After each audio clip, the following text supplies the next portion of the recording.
ang first fruit igsuon is something nga mulikang ka sa pagtuo. Buang-buang ba ang Dios nga nag-ingon ni Abraham nga patya imong anak og sunuga? Of course not. Because He is God. And Abraham knew God. Kaila siya kinsayang Dios.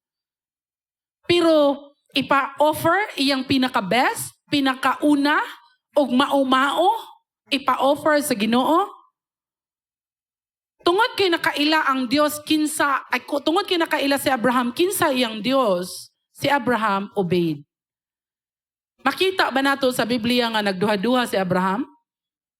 Niingon ba sa Biblia nga pagkasunod bulan, sa dihang naghuna-huna si Abraham unsa iyang buhaton, ayha pa siya ni tuman. The blessings of God does not only mean money. The blessings of God could mean good health. The blessings of God could mean tinud-anay nga relationship. Dili kay gipalibutan kag mga tawo nga kuan lang kanang naa lang bitay makuha sa imo ha. Mao nang naa siya kay naa sila maut-ot nimo, pagwa na kay nahot biyaan sad kanila. And ang tao nga way tinuod na amigo pobre. Tungod kay ang friendship pagkadato. Wealth ang friends. Kay dili tanang butang mabaryan.